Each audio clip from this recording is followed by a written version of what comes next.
they're going to vote for Trump no matter how bad it gets. Their town could be burning down. Trump could have lit it on fire. The economy could be a train wreck. It's heading that direction anyway. They're not leaving him. They're not. Black and white voters are incredibly racially polarized and hyper-partisan. You know who's not? Latinos. The only delta that is more than 3% is working class Latinos. What does that mean, Mike Madrid? Latinos are the only voter group that is really a swing voter group, one. And two, we're the only voting group that is voting in a rational way in an irrational system. Hello, everybody, and welcome back to the Latino Vote Podcast. I am back in the saddle, Mike Madrid, back on stateside. I'm back in the United States, in the nation's capital. Shit, it sucks over here. You're playing a high-risk game, brother. I mean, you're like a broad every time we talk. I don't know what continent you just called me a broad? From 1955, you broad? I think that you're rolling the dice trying to get back into the country as often as you do. You break a sweat when you come through customs? When it Look, dude, I'm not shitting you. It's funny. I wasn't even going to talk to you about this, but they ask a lot more questions now. Yeah. The dudes are assholes. You watch the brown people in front of me, motherfuckers be asking lots of shit like, who are you visiting? Can you call your brother? You're going to go see your brother. And this poor little Indian guy's like, sure, I've done this. He's like, nope, now you got to call that motherfucker. And I'm like, oh, shit.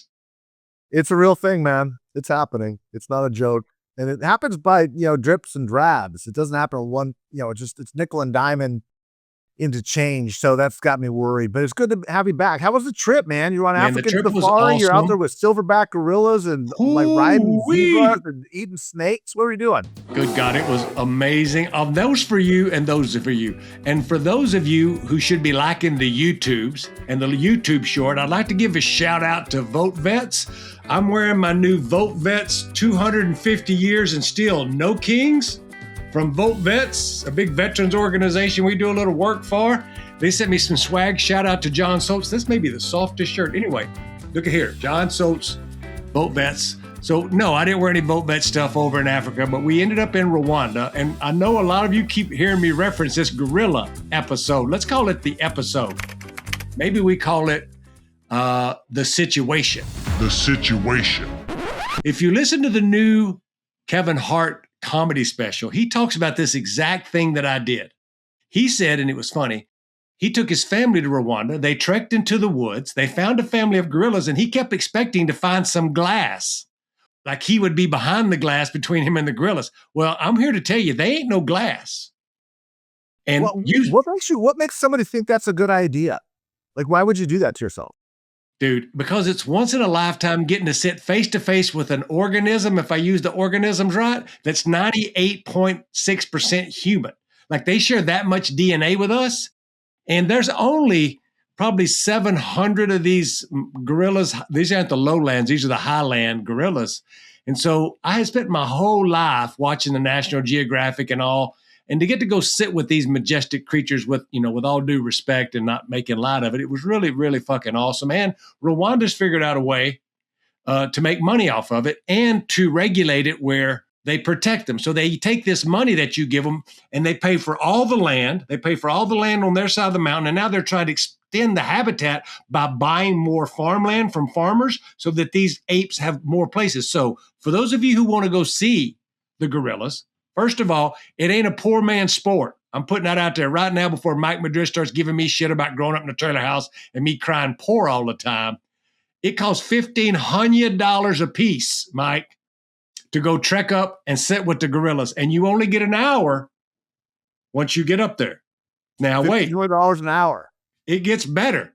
There's several families of these things. You all get together inside the Gorilla Volcano National Park with all of these guys. They've got dudes, Mike. Here's a job you need. That's out there in the jungle 24 hours a day trekking these things. They know where these gorillas are at all time. So in the morning, we all get together and they figure out, well, these fat people, these smokers, fat, McDonald's eating Americans, we should send them on the short tour because they'll never make it up the side of this mountain.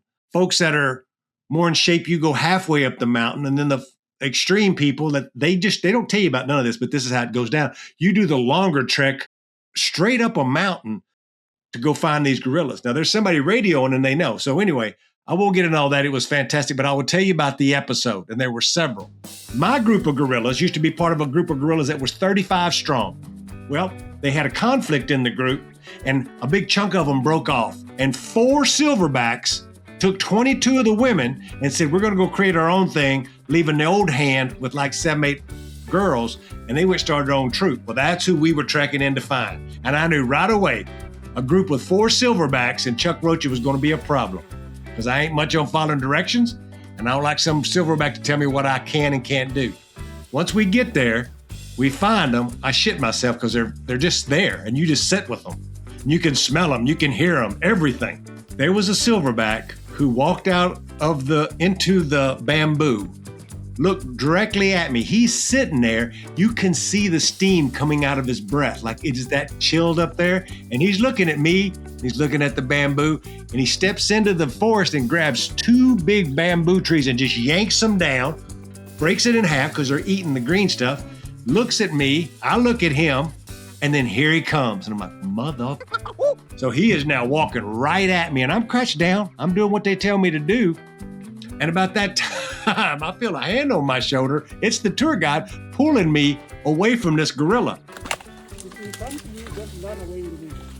Now, I ain't approaching him. He's approaching me. So now I'm moving. I'm trying to record this. I'm like, if I'm going to die, Mike Madrid going to want to put this on TV. So I'm trying to record me dying. I turn it off because I freak a little bit. And then I realize the old boy, he hip checks me a little bit. And then motherfucker sits down right behind me, like almost in my back pocket. So I turn my camera back on, and I've got the camera in my face showing him over my shoulder, sitting there now looking at me. And now the guy's got both hands on my back, and he pulls me away from this gorilla. That was just one of the things that happened. 20 minutes. So I sit there and I take some pictures of him. I do all the things. By the way, just for the record, my money's on the gorilla 100 times out of 100 in that fight. Whatever. You haven't seen me. I'm a good brawler. But anyway, he was strong when you watch him pull down a tree. So then I'm watching the families. And then, I shit you not, I am 20 minutes, 30 minutes into this thing. And then here come another one. Silverback sees me. Here he come. And I'm backing up now. Like I don't want no shit. And then he walks right by Ebony. Now, in my mind, he pats her on the ass, because that's what I think he would do.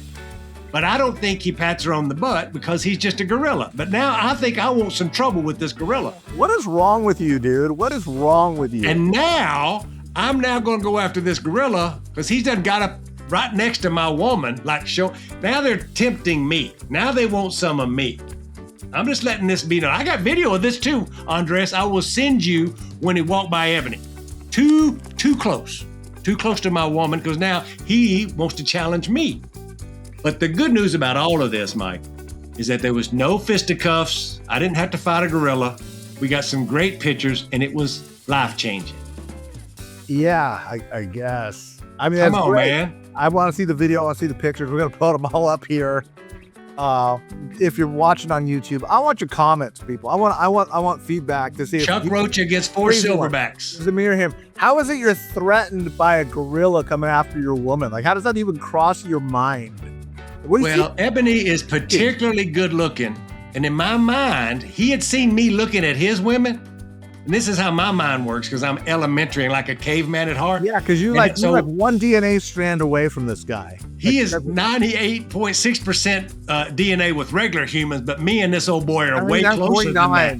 Yeah. Because I had been sitting there with his girls. Were you checking out his girls? Were you checking out his women? I was. They were right in front of me. I was taking pictures of them. I probably were too close. Gorgeous women, right? You're looking at gorgeous black women. One of them had a beautiful little black baby. My God. And then here he comes. Now that's really what the guide said probably happened, is I got too close. So he got between me and them. That's no shit. I got video of him walking and then bowing up like this, for those of you on the YouTube. And then he turns and then he walks by Ebony. That's when this thing went down. So anyway, I'm going to get Andres all this video. It's going to be great. I got some great pictures. Go to Rwanda and see the gorillas. Do not pay to go to the Congo and see the gorillas, because that's where you get disappeared, in the Congo. I learned this the hard way. Also, you can do this in Uganda, but I would recommend doing it in Rwanda. I learned this. And Mike, Rwanda is the cleanest, nicest country I've ever been to. Get this shit. Remember we talked about in the last episode the genocide and all the crazy stuff they'd lived through and me going to church and getting some holy water put on me? The guy who runs it, now people call him a friendly dictator because he's been really trying to reconcile the country, but he don't really stand for an election and he always wins, that kind of thing. Once a month, Mike Madrid, he makes everybody in the country come out of their house and pick up trash. And that's all they do all day. And then at the end of the day, the communities get together. They pick the trash up and have communal eating and hanging out where you know your neighbors and you do your thing. And now there's other people that just clean up all the time. There's not a speck of trash anywhere. These people, Mike, don't have cars. Few of them have cows. They're hauling banana stalks on bicycles. It's so poor. But that doesn't mean it has to be dirty. It's the cleanest place I'd ever seen. Talking about humanity and learning some things and figuring out things. Like, I'm sure there's a good and bad side on it, but that's what really struck me about Rwanda was the work that we've been doing down there. We work with a nonprofit called Global Gain. They do a bunch of stuff with young women and helping them with career placement and schooling and stuff. And we went, shout out to Red Rocks. We went to the village at Red Rocks, and me and Ebony made banana beer out of bananas. And then we did some dancing and all that stuff. But I could do a podcast for 2 hours about all the shit we've seen. Then we went to Tanzania, do this and go see that. We went to the Serengeti and saw the Great Migration, Mike, with the wildebeest and the zebras. We got to the southern part of the Serengeti when the rains got there, so we got to see the calving. These wildebeest just started having calves. Now, I grew up with cattle, and when we got there, the guide was like, you see how fat all these wildebeest are? And you can see their bellies. He goes, they all are full of babies. And they'll start having babies any moment because this grass is really green. That's why they're coming down here. And I shit you not, 2 days later, there was babies everywhere. So it was really, really cool. We got to see a lion, a whole bunch of lions, a whole bunch of elephants. So I was like a kid in a candy store. I survived is the name of the game because guess what, Mike? They won't let me out of the car. In the safari, when you want to go chase a cheetah, they won't allow it. I found that out. Probably a good idea. Welcome to this episode of Wild Kingdom on the podcast. This is not the way I thought the show was going to start, but it's the show we deserve. It's why we love Chuck, and all this feedback that we get is international correspondent feedback on the vote. I love paying attention to and watching your international travels. I'm just stuck going to Mexico and back and spending all my time there. I probably need to broaden my horizons a little bit more. Enjoy the gorilla videos. I'm going to send some pictures of Andres, of some giraffes and some other animals. But let's get back to the Latino Vote podcast. Thanks, everybody. We're super happy to be back. There's a lot of things happening, not only with our president now meeting today with Greenland and all the folks over there, but lots of things happening on Capitol Hill. For those of you, this is being recorded on Wednesday, like we always are, in the beginning of January. This is January the 14th. You'll probably see this sometime towards the end of the week, beginning of next week. But I wanted to give a hat tip to our good friend, Senator Ruben Gallego. Mike Madrid talks a lot about housing on this damn podcast because he's a nerd. And he loves public policy. And he loves good policy that can help elect people. And it's almost like Ruben was listening to the podcast because this morning, Senator Ruben Gallego, rolls out housing policy and how to smartly build 8 million new units across the country, affordable. He called it strong and sturdy so that they could, withstand floods and hurricanes, but then also getting rid of lots of red tape because it does no good to talk about building 8 million houses if it takes you 20 years to do it. If you watch his video on his Twitter feed, he talked directly about that. And I think that, he's positioning himself. You can kind of see now. He has good people around him, but he's also talking to folks about what they care about. Mike, did you have a chance to what you call look at the shorthand of it? I know I just sent it to you early this morning. Yeah, just so people know, like I get text from Chuck Rocha at 4:35 in the morning Pacific Coast time because he's up early and sending me, stuff I should be paying attention to.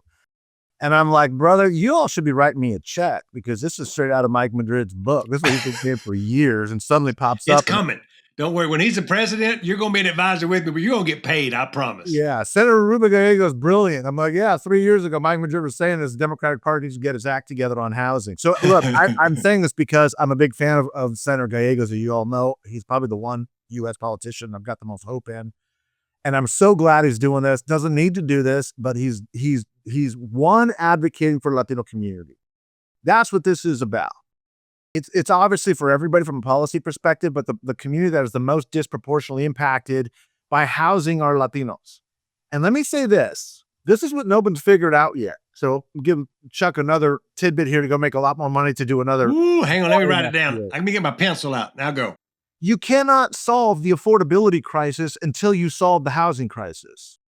Because when you're paying 40, 50% of your income on rent or a mortgage, you know what the price of everything else is. You know what the price of eggs is. You know what the price of gas is. You know what the price of your energy costs are to heat your home. So the problem is it's a long, slow slog, and there is tension in the Democratic base about this. There just is. The environmental community, the environmentalist guys, which is an overwhelmingly white constituency. Yes, I went there. Yes, I said it. Sorry, not sorry. Okay? This is a community that is not, that cares about Latinos far less than they care about their other priorities. And that is just quantifiable. This is the unholy coalition in the Democratic Party. Because 99 times out of 100, this community will do everything they can to stop the industry, the jobs, the housing, the purchasing, the anti-growth measures that allow for people to provide for themselves, their family, and economic mobility. Now, these two constituencies have been made up over the past 30 years, the coalition of the Democratic Party. Wealthy, white, progressive environmentalists that don't want any growth, that don't want any manufacturing, that don't want any of these quote-unquote dirty jobs. And then there's the younger, browner, Latino, less college-educated working men and women who, frankly, make a living off of those jobs. I'm looking at Chuck Rocha right now, who used to work on a tire plant in Texas. Okay? That's how we support our families broadly. The only thing that these two constituencies have had in common over the past 30 years is they've both hated Republicans for different reasons, but they've hated Republicans. That's not as much the case anymore. Now, this moment in time, it's pretty good, right? Like I said, I was predicting very early on, right after Donald Trump was elected, it's going to be a bad midterm for the Republicans. That doesn't take a genius. That's just history. But that does not mean they love Democrats. What Ruben Gallego is doing is he's providing an opportunity for them to love Democrats again. He's providing a pathway for Latinos to come back and say, they get it. They care about this stuff. They want to build homes. And as I pointed out, again, both in my book and on this show, 1 in 5 Latino men are employed in the construction industry or related field. We are the home building constituency. That's 20% of the Latino GDP is housing construction.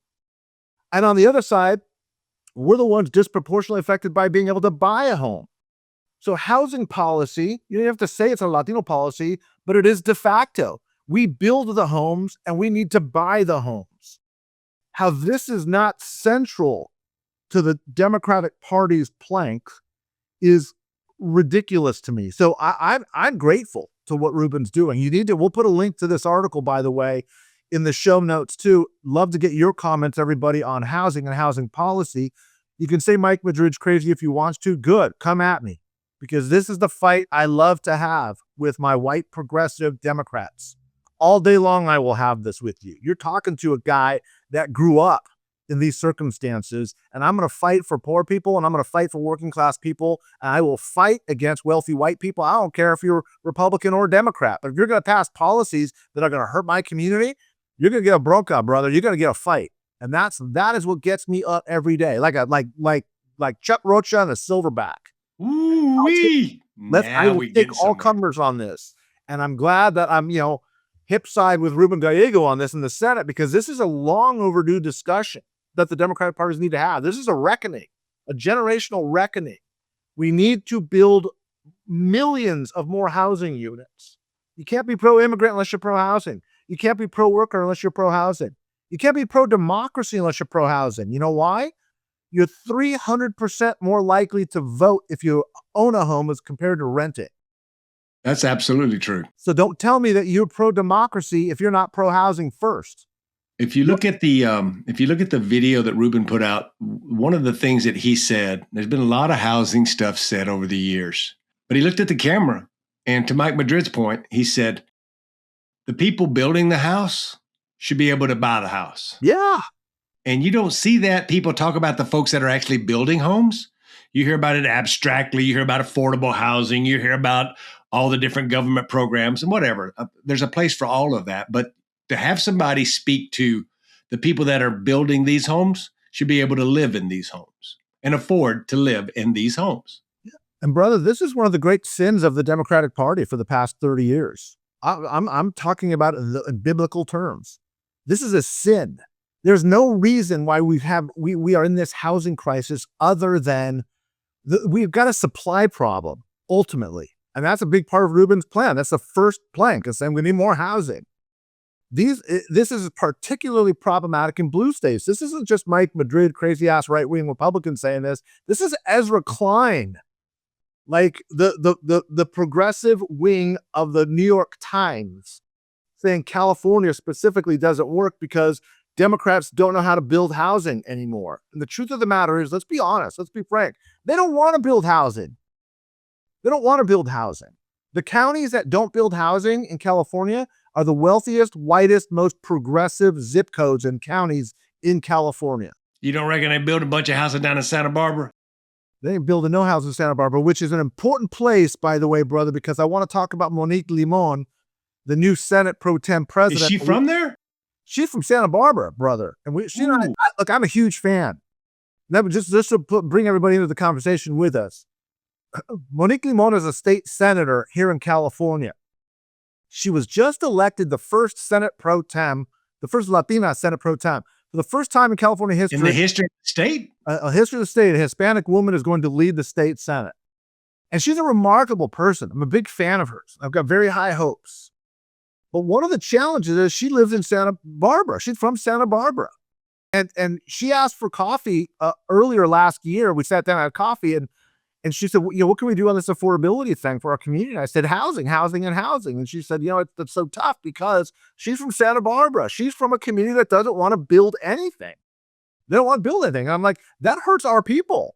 That doesn't, I'm not worried about the, lawyer making $500,000 a year that can't afford Santa Barbara. Like, I'm not worried about that guy. That guy can go fend for himself. I'm worried about the worker, the working class person who can't afford to house his family in a small rental unit in that county, Santa Barbara County. And so Monique Limon really represents both geographically in Santa Barbara, wealthy community, one of the wealthiest communities in the state, and this emergent blue-collar working class community. And she's uniquely positioned to reconcile these two coalitions within the Democratic Party. And it's going to be fascinating to watch her do it, but I am hopeful that, look, all politics is local. She knows where her voters are. She knows where her donors are. But she also, from our conversations, knows where her people are. She knows what the struggle is. She's like, Mike, I couldn't afford a house, my own house. My husband and I couldn't afford my own house until we were deep into our late 30s. And I was like, yeah, that's not good. I mean, she embodies all of these problems. So we need a Latina champion to fight for our community on affordability, cost of living, and it all starts with housing. If you're not pro-housing, you're not pro-Latino. Let me ask you a question about her. And I may have this wrong. I think I don't. But what I've seen in California as an outside observer is you have different kinds of Democrats. Democrats control the state, but they don't control the party because there's so much infighting in California. And this is what I learned back in the Bernie days, is that you have a group of Democrats that are, let's call them Bernie Democrats. They very much care about a philosophy. And then you have, regular Democrats, corporate Democrats, just common sense Democrats, like, not that other folks don't have the common sense. That's probably not the right one. Where does she fall in this ideological thing on the left in California? So, a lot of people characterize it as sort of mod Dems. We've got these moderate Democrats. Okay, that's fair. I don't know. I don't believe that. Okay. Tell me what you mean. But I do believe that is changing. There is a split. There's no question. There is a group of emergent Democrats that are younger, browner, less engaged, less insidery that Bernie spoke to. This is the system is rigged folks that are like, and when he was saying system is rigged, he wasn't just talking about capitalism in America. He was also talking about the Democratic Party. He's like, this is rigged, man. And he's right. It's rigged. It was the Hillary thing. Yeah, the Hillary thing. And the Hillary voter, That's the Bernie voter. That's why Bernie was overperforming with Latinos. Oh, you know this better than anybody, all day long. It's these younger Latinos saying, we don't have a shot here. Like we've been iced out in our own party. The Hillary voter is very much the California voter. These are the wealthy, college-educated, homeowner progressives that are animated by cultural issues. These are the environmentalists. These are the Sierra Club members. These are the pro-choice Planned Parenthood activists. These are the gun control activists. God bless them. Nothing wrong with them. Very much in the mainstream of California. But notice on that list of issues, not once did I mention economic justice, economic parity, or fighting for working class people. Now, again, let's make this very clear. If you're not watching this on YouTube and you're just hearing this on the podcast, this is Mike Madrid talking. Don't get Chuck Rocha busted for this. Ooh, thank God. But let me say this really clear. I don't think these people give a rip about black and brown working class people. I don't think that segment of the Democratic Party gives a damn about working class people. And you know why? Because I've sat in California for 30 years and watched things get worse and worse and worse as Democratic numbers have gotten bigger and more influential and more powerful. Now, I've seen us do great things on climate change. I've seen us do great things on abortion rights. I've seen us do great things on trans rights and marriage equality. Great. But where is the agenda for working class people to survive? Not thrive, guys. I'm not talking about even, taking it to the next level, which is where Democrats should be flexing their muscles and say California is a great place to be. I'm talking about basic survival. 1 in 4 homeless people live in California. Okay, when I was a kid, we used to say, like, you never see Latinos begging on the streets. You see that now. You never saw that when I was a kid. Okay? So the Democratic Party's got, there's a reckoning coming. And like I said, this started in 2024 when Latinos finally said, ya basta, enough. We're done with this. The Democratic Party is not a party of working class people. It's a party of wealthy, professional class, upper income people. And the Latinos in the political structure are those that kowtow to them for political benefit. They want their money from donation. They want their votes because they're in populous areas, especially in coastal counties. That's the path to power. Until our voters started leaving and sending a message, only then did California Democrats start waking up and saying, oh yeah, maybe we haven't taken them for granted for 3, 4, 5 decades. Maybe we do need to create opportunities for working class people again. That's why Bernie's so resonant. That's why the DSA is on the march. And let me also say this, and I'll wrap up my long tirade with this. There's a word for a tirade.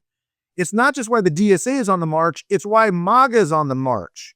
It's why you see all these Latino MAGA voices too, is because they're saying we've had it too.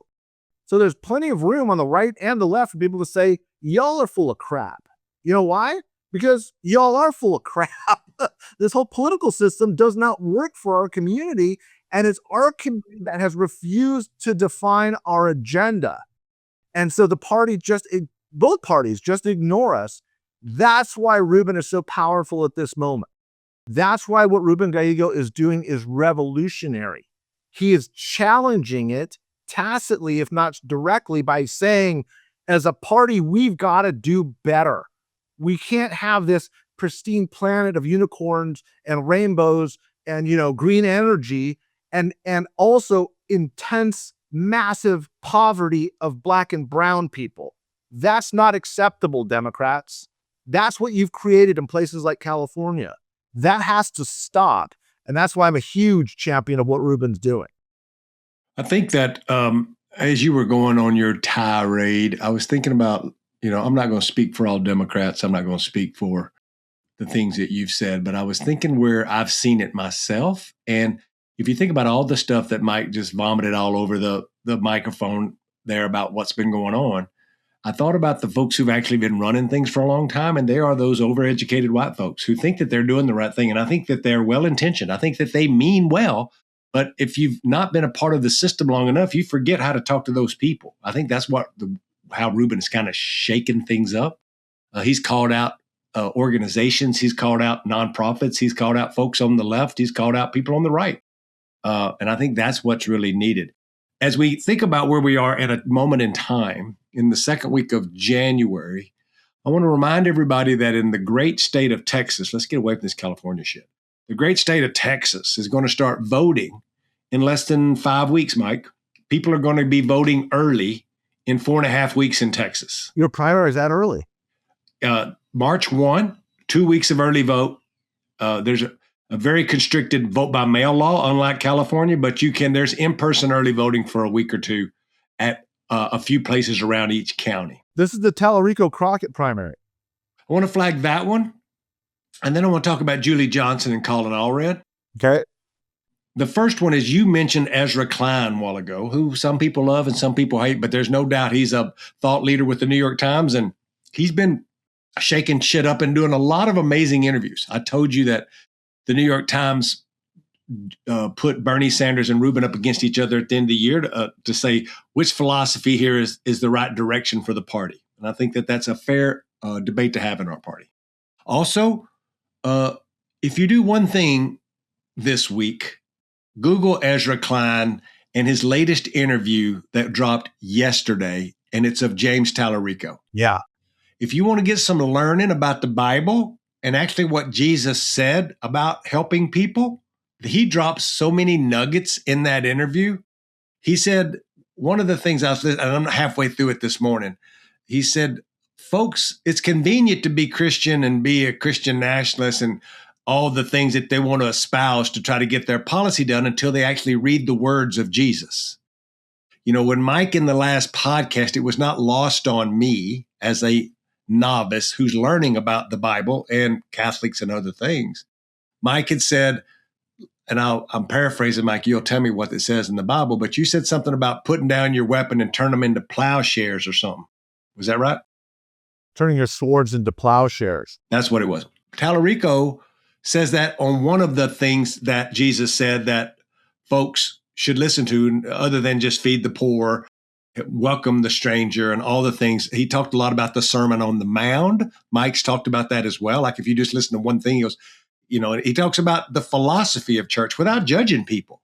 And I think that's the big key there. It's not saying my religion's not better than yours, right? That's true Christianity. It's not judgment at all.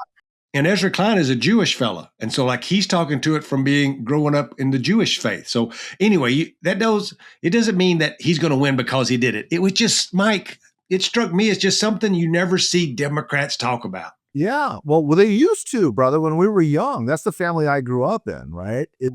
My parents were Democrats, good, solid, blue collar, working class Democrats. We were Catholic, as you know. And that's what informed our decision making. Is the Democratic Party was the party looking out for the underdogs, looking out for the little guy. It was looking out for, as a matter of social justice. That's the party of opportunity. It has lost its roots. That's why what James Tallarico sounds revolutionary. That is the true tradition of the Democratic Party. That's FDR stuff, man. That's hard hat wearing, blue collar, church attending, working class folk. And that's he and like Rubin, it's this younger generation of people that are bringing back the party to its core. The kind of the Clinton era of free trading and the establishment, Chuck Schumer, Nancy Pelosi era. I don't diminish them at all. Their policies, by the way, are a lot more the Wall Street Republican Party that I joined. They're free traders. They were the professional class. They were the elitists. That wing of the party, people call them, I guess, corporate Democrats or establishment Democrats. That's not what Tallarico, and to a certain extent, that's not what Rubin's saying. What they're saying is, we don't care about the party, although the party guys, obviously, as much as we care about people first. Like what? And so is Bernie and AOC, by the way. And they may disagree with Tallarico, and they may disagree with Rubin. That's fine. That's a healthy party. If it's kind of like you and I, Chuck, we disagree on a lot of stuff from a policy perspective, but we're both fighting for our community. Nobody doubts that. And you can do it differently. In fact, you're supposed to do it differently. That's what a democracy is. And then you have it out, you disagree, you make some compromises, and then you go out and you try to implement whatever it is and make the best of it, even though you didn't get 100% of what you want. Guys, that's what the damn country's founded on. But you got to begin with the idea that doing the most good is the point. And that's what Tallarico is saying. Not that other Democrats don't, but he's putting it through his Christian philosophy, his genuine Christian lens. And he does two really important things in that process. The first is he calls out the hypocrisy of these Christians in the Republican Party, because there's nothing Christ-like about them, nothing. It's all cruelty and anger and hatred. But the other is he does lower the temperature on the left by saying people who believe in God and are faith-based and faith-focused are good people. What you've done is you've bought into the bastardization of Christianity that the Republicans are selling. And I understand that, right? But if that's your view of Christianity, you're both wrong. And that's what I love about Tallarico. Yeah, I think that he was making me think about when I worked for Ann Richards, the last statewide elected in Texas, right? She talked about hardworking, God-fearing Democrats. Yeah. It was like every working person, and she could relate. And she ran against, Mike. First of all, she was beat by George Bush, right, who actually ran program. But she beat a guy named Clay. God, he was a billionaire, and he was this wealthy tycoon that represented that part of the party in Texas. And she got a lot of regular folks to vote for her as a woman Democrat in Texas to beat this billionaire oil tycoon to get elected. I don't want to have to go down that rabbit hole, but look, the thing about this is that the Latino vote, to me and Mike's point, is going to determine who's going to win the primary and the Senate in Texas. Yeah, no question.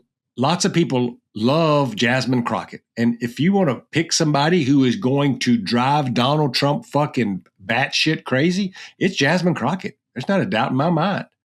But I don't know where she lines up with all Texas primary voters, other than probably have better name ID. The Democratic primary voters probably watch CNN and MSNBC. There's just not that many of them. If you're a Democrat in Texas, you're a damn good Democrat and a liberal Democrat, because ain't much of them left who vote in every primary. I gave you the numbers in the last podcast, but to reiterate, because Mike is a numbers nerd, is about 1 million people voted in the last Democratic primary in Texas. Just 1 million, Mike. 650,000 of them were white. 330,000 of them were Latino.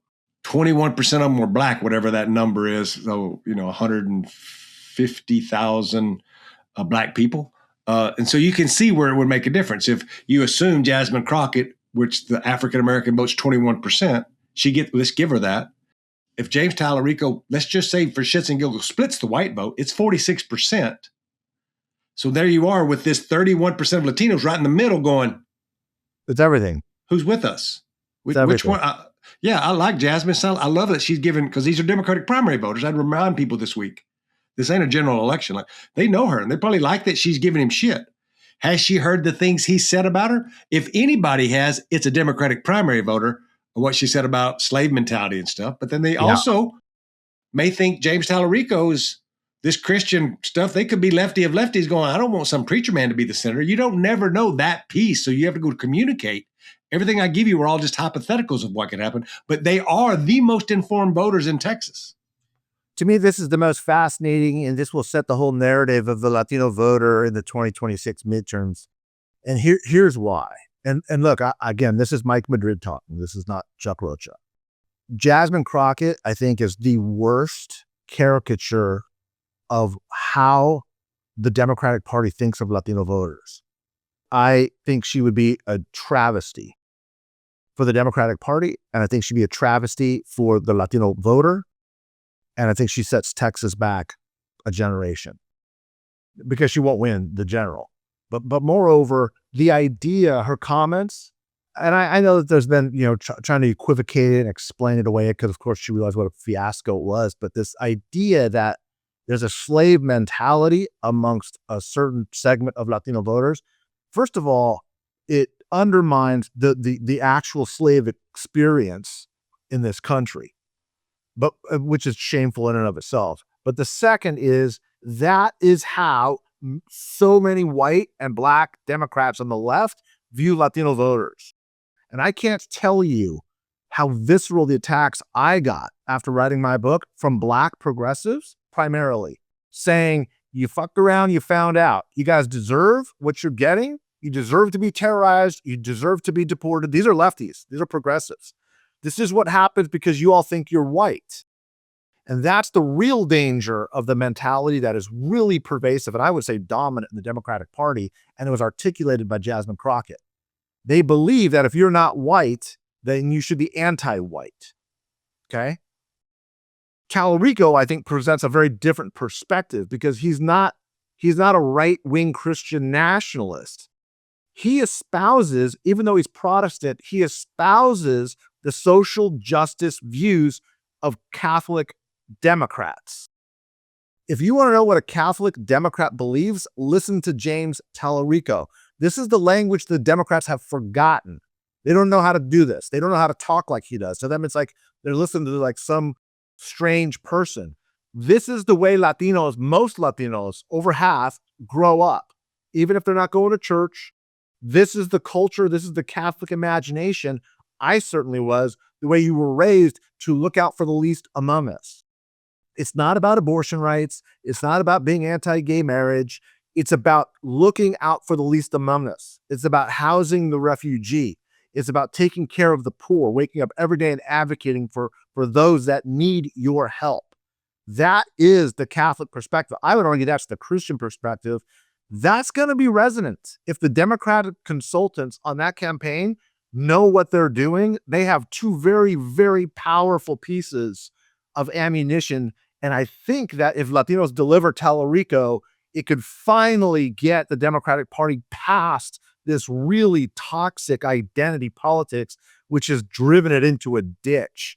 I don't know that they can, but the potential is definitely there. I just don't know if there's enough consultants that can figure this out from DC that really understand this. I think that it doesn't help that it's a shorter runway for the primary, but it also gets it over where you can concentrate. The Republicans are having as just a crazy of a primary. You've got Cornyn, who's been there forever. Worse.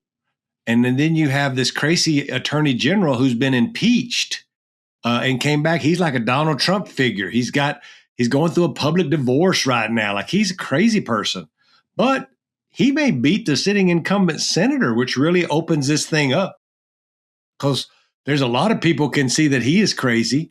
And I think that that's where, it's an opening for somebody like James Talarico, definitely for the Latino vote, because nobody's ever, everybody's got their own stories, but a lot of it in Texas is tied back to faith. Like, I talk about my ignorance with Catholics and that kind of thing because I never grew up around that church, but I grew up in the Baptist church.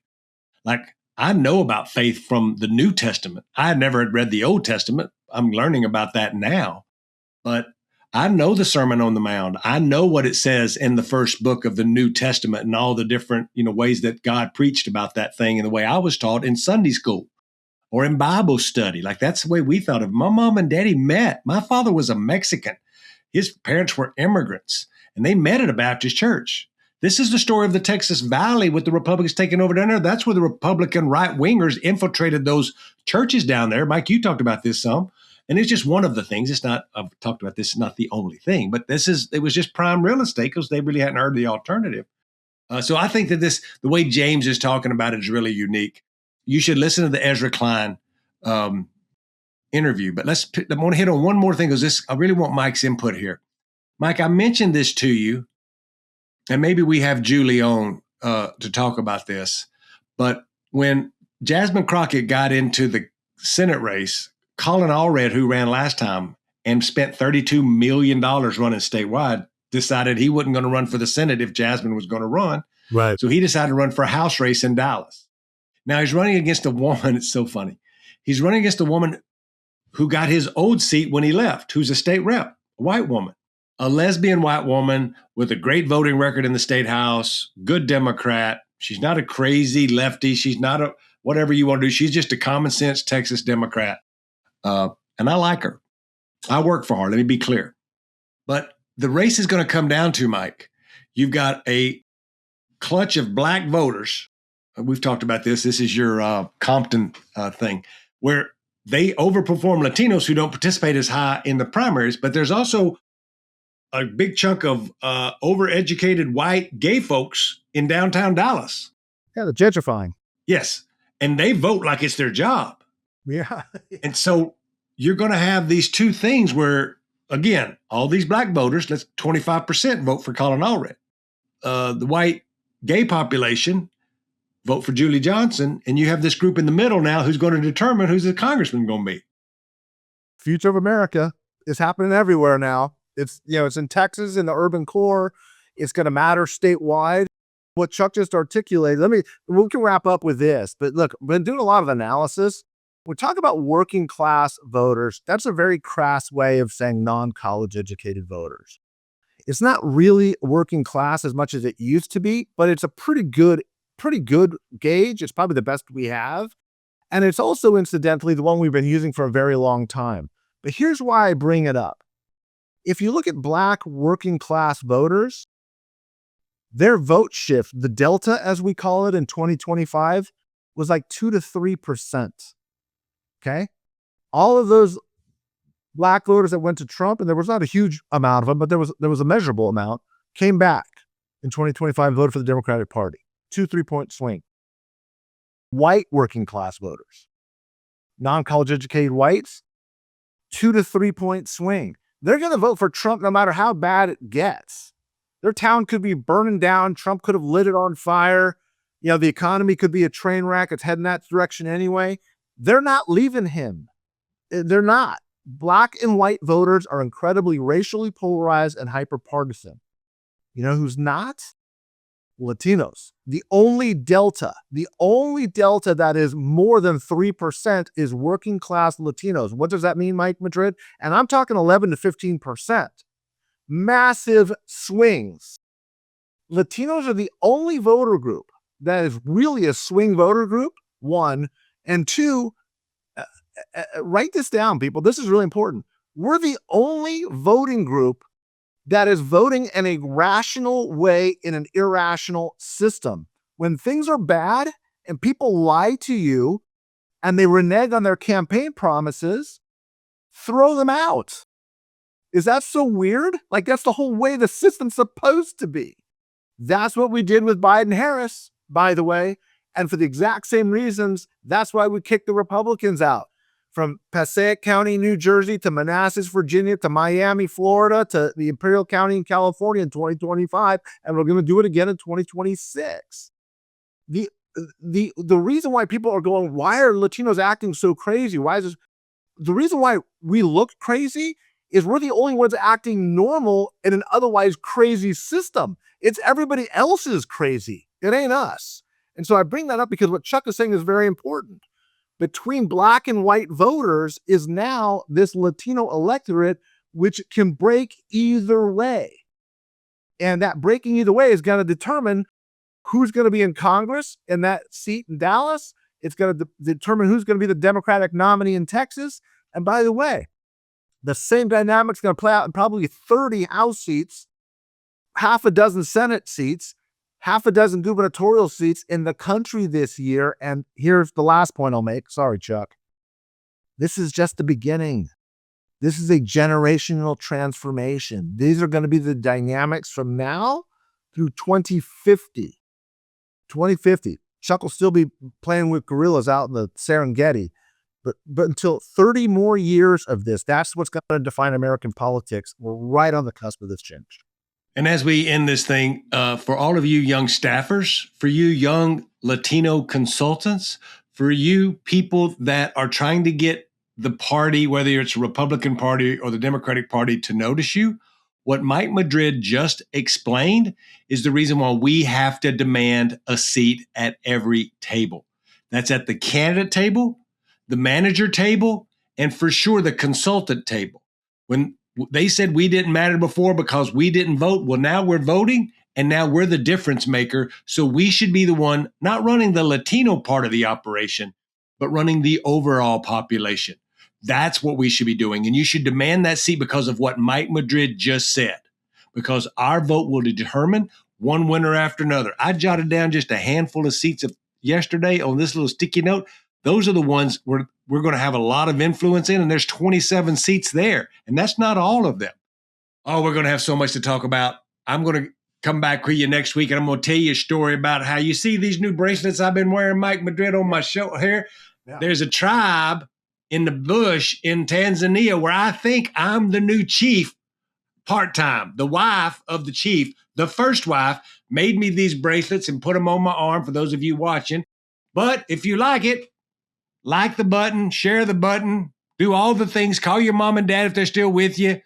Thank you for listening this week. Thanks for putting up with all of us.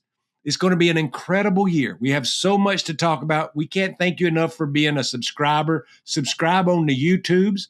Subscribe wherever you do all your subscribing. And until next week, y'all be good and enjoy the gorilla video.